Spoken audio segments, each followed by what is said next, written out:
Hello, Nanoside here, and I'm going to give you 5 reasons why you should and 5 reasons why you should not buy the PUBG Season 7 Survivor Pass Cold Front.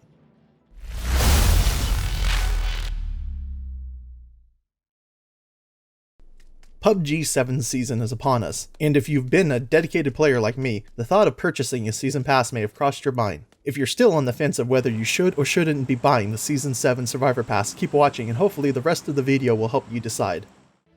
Reason 1 for buying the Season 7 Survivor Pass Cold Front are all of the various cosmetic items for the 100 levels of the pass. From weapon and vehicle skins to various wardrobe items and emotes, there are plenty of cosmetic reasons to buy a Cold Front Season 7 Pass. In addition, there are the standard BP boosts that once maxed out will add up to a 20% BP boost. Plus there is an additional 8,000 BP and 65,000 XP, or roughly 6.5 levels. Some of the more impressive character customization skins are locked away at higher levels. The Ice Queen suit, goggles, and jacket are at levels 94, 95, and 99 are some of the more unique skins out there and have a punkish frozen vibe. At the same time, the various major trouble items that are in the level 60 plus range further add to the punkish Mad Max Road Warrior feel, as do a few of the other earlier level items. As for weapons, the Celtic Knot DBS, Scorpion, and Barrel M762, the Vintage Rock Vector and Scar L, the Chain Melee weapon, and the Skull Car 98 skins have either a simple and clean look or that grungy dirty feel one would expect to find in the abandoned world. For me personally, I find these to be the better skins in this season. Lastly, 2 important customization items come into play at level 1 and level 50. The first is the Route Warrior Zima vehicle skin, which is an exclusive vehicle on Vikendi. With the return of the map comes the return of this vehicle and now the option of the new skin. Another vehicle that has seen some love is the Dacia with the Dinoland skin. The Dacia itself is available in Vikendi and Erangel. Both vehicle skins have some bright color tones, however for some reason the Dacia skin reminds me of a certain energy drink. With so many customizations in the Season Pass, you would think that this is a huge plus for the reason to buy. Well, it is also the reason why you should not buy the Season 7 Pass. So here is the first reason to not buy the Season 7 Pass. One of the biggest selling points of a Season Pass in any game tends to be the cosmetic items that are limited to that season's run, and the exclusivity, which happens to be a plus we'll talk about later on. But the skins need to be desirable. They need to mesh, aka go well with the product. Taking a look at most of the character customizations and weapon customizations that are connected to Dinoland are all really vibrant and bright in their color schemes. The designs are somewhat aimed for children, sort of like the souvenirs one would find at such a place if it was in the real world. There are also a bunch of character costumes and masks that in a lot of ways all reminds me of Fortnite, and I'm specifically looking at you, the baby bear mask. And while I do play Fortnite, I play PUBG for a whole other set of reasons, and I'm willing to bet that you play PUBG for reasons that is not Fortnite too. Now don't get me wrong, I understand why the art asset team and developers made the decisions to add these items to the game. The Dino Park area has seen a massive overhaul, and the addition of souvenir-like items only made sense and goes along well with the theme. As for the emotes, most of them are basic, and even a few feel completely over the top that once again are like something I would find in Fortnite. Now before I jump into reason number 2, if you're enjoying what you're watching, please give this video a big thumbs up below and hit that subscribe button. I really appreciate it, and it helps me know what type of content you like to see. So moving on to reason number 2, on why you should buy the Cold Front Season 7 Pass, and it comes in the form of missions. There are so many missions in fact. Similar to that of Season 6, the new season has both daily and weekly missions on their respective timers. There are 3 daily missions, 3 free weekly missions, and 4 premium weekly missions, for a total of 7 weekly missions. Each daily and weekly mission is pulled from a massive set of missions and can run the gambit. Some can be straightforward and simple, such as destroy 1 vehicle or loot 10 healing items. Some end up on the more challenging side that require a set number of kills with a certain weapon class, or even a fixed amount of damage in a given match. In addition, there are a set of season missions that are broken down into 3 groups. The first group is unlocked at the start of the season. The second group comes in at May, and the third group unlocks in June, and both sets have a countdown clock to when they will unlock. Right now, only the first set is known and it's tied to Vikendi. Within the group, there are 2 sets that break down further that involve 3 missions each. The first set rewards Dinoland striped uniform pants, and the second set of missions rewards a Dinoland red apron. The season missions are part of the premium pass only. Beginner missions tend to be simple and help players learn basic game features, such as use the emote wheel or replace a daily mission. Progression missions have several tracks that tend to have a given theme. They can be wide and varying, such as focusing on survival, traveling in-game, or doing some other set of various game tasks. After a mission is completed on the track, the next mission in the track opens up with ever-increasing XP rewards as you complete more missions going further down the track. The milestone missions are just huge XP reward missions for doing your chores in-game, and what I mean by that is always completing all your weekly and daily missions for the most part, and knocking out the challenge missions. Track 1 and 2 are free for everyone, whereas Track 3 and milestone missions are a part of the Premium Pass. Now, challenge missions are exactly what they imply to be. They are meant to be difficult. In Season 7, they were designed to be a single linear track where every 4 successfully completed missions brings an item reward. First is the Quilted Utility Belt. Next is the Level 1 Mighty Mighty Dino Bones Backpack. Then the Level 2 Nowhere to Hide Backpack, and the final reward being a Level 3 Cold Front Backpack. The challenge missions are free for all PUBG players as well. Lastly are the community missions. These operate just like the previous seasons. Players collect data discs, and as the community progresses, they move towards goals that unlock story lore and cosmetic items. Plus, you are rewarded some XP for reaching certain milestones in your own data collection effort. Again, while missions and seasonal challenges do provide additional things to do in the game, this feature cuts both ways in PUBG as a plus and a minus. The minus comes in as reason number 2 for not buying the season pass, and that is that the missions are the same thing we've seen in the past. After 6 seasons of killing people with an SMG, or using so many bandages, or swimming so many given meters in a match, these missions just become background noise. Which I can understand why. Daily and weekly missions should be straightforward and be possible to complete in regular gameplay. However, there's a deep lack of missions that go beyond regular gameplay in the challenge missions. In past seasons, the major challenge in completing them, when they were tied to the weapon skin challenges, was finding the actual weapon. While working on the Scorpion challenge in Season 6, I think I went almost a full week without seeing the gun. RNG is not fun, and it's not an interesting challenge mechanic.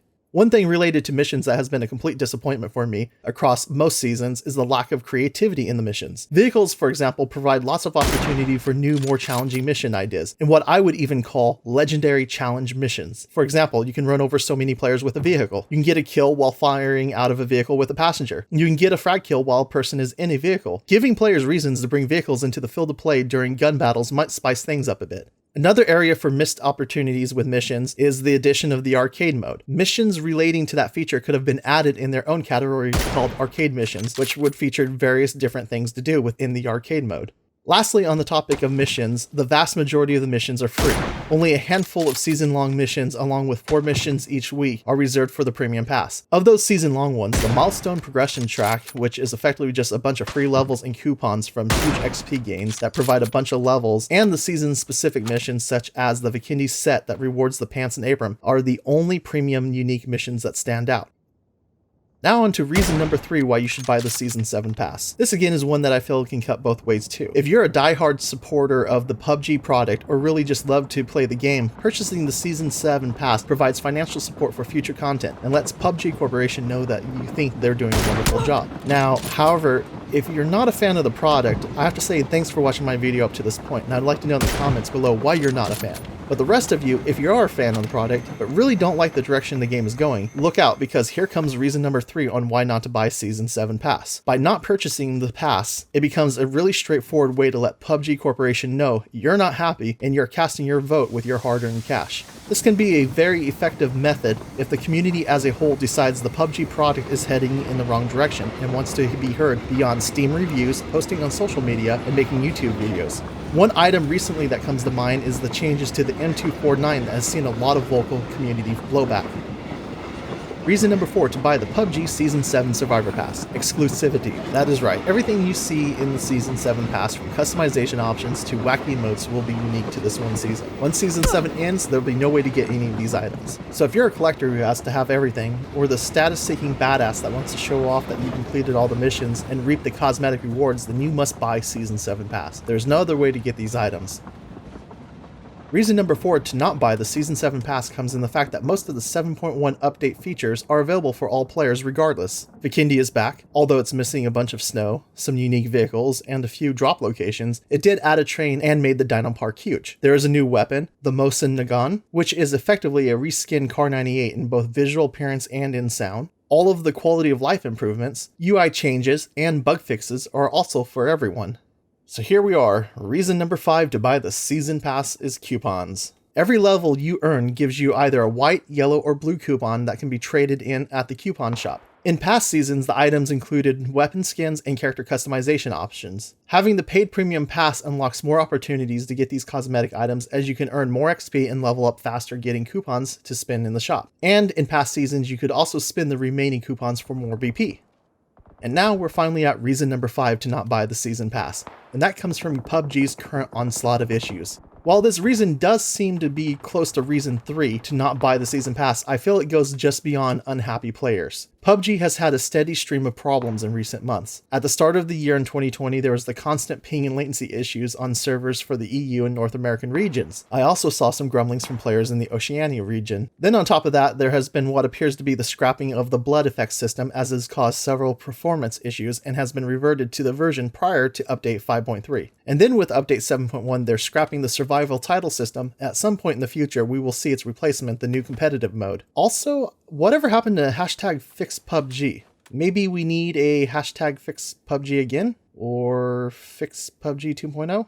Lastly, and this is the super big one issue in PUBG for me, are all the hackers in the game. I would go on to argue that the game is infested with hackers and they infect every level of gameplay in every region. From watching my favorite PUBG streamers such as Wacky Jackie, Smagetron, Kitty Cosmos, and Jason Sully, to my own personal experiences, we have all ran into our fair share of questionable players who appear to have been cheating. And before you go on with the famous lines I see on the forums, Reddit, and elsewhere of "get good" or "I've never seen a cheater," the ban reports I see almost every day when I log on to play tell of a much different reality than which some clearly live in.